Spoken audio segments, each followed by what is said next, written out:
Divya Sharma www.myfitnessbeauty.com। Hello friends, welcome to my YouTube channel. मैं हाँ दिव्या शर्मा। ਅੱਜ ਮੈਂ ਤੁਹਾਨੂੰ ਦੱਸਣ ਜਾ ਰਹੀ ਹਾਂ ਕਿ ਥਾਇਰਾਇਡ ਦੀ ਬਿਮਾਰੀ ਦੇ ਵਿੱਚ ਕੁਝ ਚੀਜ਼ਾਂ ਨੂੰ ਖਾਣਾ ਜ਼ਹਿਰ ਖਾਣ ਦੇ ਸਮਾਨ ਹੈ, ਕਿਉਂਕਿ ਕੁਝ ਚੀਜ਼ਾਂ ਇਹਜੀਆਂ ਨੇ ਜਿਹੜੀਆਂ ਕਿ ਥਾਇਰਾਇਡ ਦੀ ਬਿਮਾਰੀ ਨੂੰ ਹੋਰ ਵਧਾ ਦਿੰਦੀਆਂ, ਹੋਰ ਤੇਜ਼ ਕਰ ਦਿੰਦੀਆਂ। ਤੇ ਆਪਾਂ ਇਹਜੀਆਂ ਹੀ ਕੁਝ ਚੀਜ਼ਾਂ ਬਾਰੇ ਇਸ ਵੀਡੀਓ 'ਚ ਗੱਲ ਕਰਦੇ ਹਾਂ।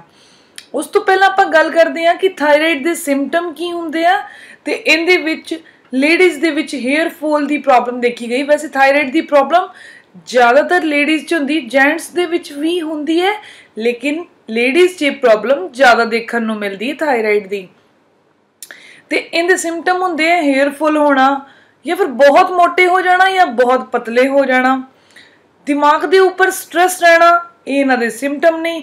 ਤੇ ਹੁਣ ਆਪਾਂ ਇਹ ਜਿਹੀਆਂ ਚੀਜ਼ਾਂ ਬਾਰੇ ਗੱਲ ਕਰਦੇ ਹਾਂ ਜਿਹੜੀ ਕਿ ਥਾਇਰਾਇਡ ਪੇਸ਼ੈਂਟ ਨੂੰ ਬਿਲਕੁਲ ਨਹੀਂ ਖਾਣੀਆਂ ਚਾਹੀਦੀਆਂ। ਤੇ ਉਹਦੇ ਵਿੱਚ ਆਉਂਦੀ ਹੈ ਸਭ ਤੋਂ ਪਹਿਲਾਂ ਕੌਫੀ। ਥਾਇਰਾਇਡ ਪੇਸ਼ੈਂਟ ਨੂੰ ਕੌਫੀ ਨਹੀਂ ਪੀਣੀ ਚਾਹੀਦੀ, ਇਹਦੇ ਵਿੱਚ ਬਹੁਤ ਕੈਫੀਨ ਹੁੰਦਾ ਹੈ ਜਿਹੜਾ ਕਿ ਗਲੇ ਦੇ ਟੌਨਸਿਲ ਨੂੰ ਹੋਰ ਵਧਾ ਦਿੰਦਾ ਹੈ।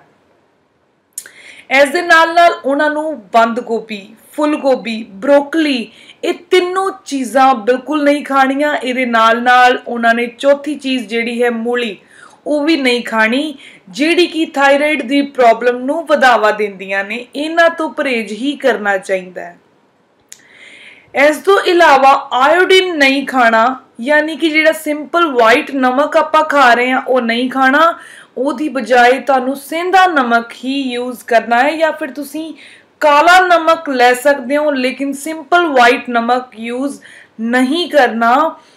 ਇਹ ਜਿਹੜੀ ਚੀਜ਼ ਹੈ ਇਹ ਥਾਇਰਾਇਡ ਨੂੰ ਹੋਰ ਵਧਾਉਂਦੀ ਹੈ। ਇਹਦੇ ਨਾਲ ਨਾਲ ਤੁਸੀਂ ਚਾਵਲ ਨੂੰ ਵੀ ਅਵੋਇਡ ਹੀ ਕਰੋ, ਬਹੁਤ ਜ਼ਿਆਦਾ ਤਿੱਖਾ ਮਸਾਲੇਦਾਰ ਇਹ ਨਹੀਂ ਖਾਣਾ, ਆਇਲੀ ਨਹੀਂ ਖਾਣਾ ਬਹੁਤ ਜ਼ਿਆਦਾ, ਤੇ ਚੀਨੀ ਵੀ ਘੱਟ ਖਾਣੀ ਹੈ।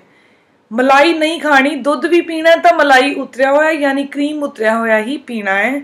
ਇਹਦੇ ਨਾਲ ਨਾਲ ਰੈੱਡ ਮੀਟ ਵੀ ਜਿਹੜਾ ਹੁੰਦਾ ਹੈ ਉਹ ਵੀ ਥਾਇਰਾਇਡ ਦੀ ਪ੍ਰੋਬਲਮ ਨੂੰ ਹੋਰ ਵਧਾਉਂਦਾ ਹੈ। ਨਾਲ ਨਾਲ ਅਗਰ ਆਪਾਂ ਗੱਲ ਕਰੀਏ ਕਿ ਘੀ ਹੈ ਜਿਹੜਾ ਉਹ ਕਿਹੜਾ ਖਾਣਾ, ਤੁਸੀਂ ਨਾਰੀਅਲ ਦਾ ਤੇਲ ਖਾ ਸਕਦੇ ਹੋ।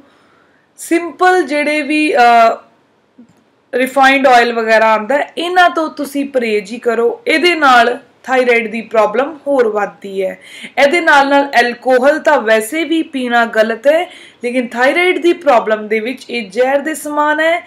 ਇਹਦੇ ਨਾਲ ਥਾਇਰਾਇਡ ਬਹੁਤ ਵੱਧਦਾ, ਇਸ ਕਰਕੇ ਐਲਕੋਹਲ ਨੂੰ ਵੀ ਨਹੀਂ ਪੀਣਾ। ਇਹ ਸੀਗੀਆਂ ਇਨਫੋਰਮੇਸ਼ਨ ਥਾਇਰਾਇਡ ਦੇ ਵਿੱਚ ਕਿਹੜੀਆਂ ਚੀਜ਼ਾਂ ਜ਼ਹਿਰ ਦੇ ਸਮਾਨ ਨੇ। ਇਹ ਇਨਫੋਰਮੇਸ਼ਨ ਤੁਹਾਨੂੰ ਕਿਵੇਂ ਦੀ ਲੱਗੀ ਪਲੀਜ਼ ਉਹਦੇ ਕਮੈਂਟਸ ਦੇ ਨਾਲ ਜ਼ਰੂਰ ਦੱਸਿਓ। ਮੇਰੀ ਵੀਡੀਓ ਨੂੰ ਲਾਈਕ ਕਰੋ ਤੇ ਉਹਦੇ ਫਰੈਂਡਸ ਦੇ ਨਾਲ ਇਸ ਨੂੰ ਸ਼ੇਅਰ ਕਰੋ।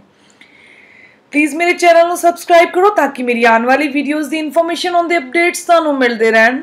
ਮਿਲਦੇ ਹਾਂ ਇੱਕ ਹੋਰ ਨਵੀਂ ਇਨਫੋਰਮੇਟਿਵ ਵੀਡੀਓ ਦੇ ਨਾਲ। ਉਦ ਤੱਕ ਵਾਸਤੇ ਗੁੱਡ ਬਾਏ।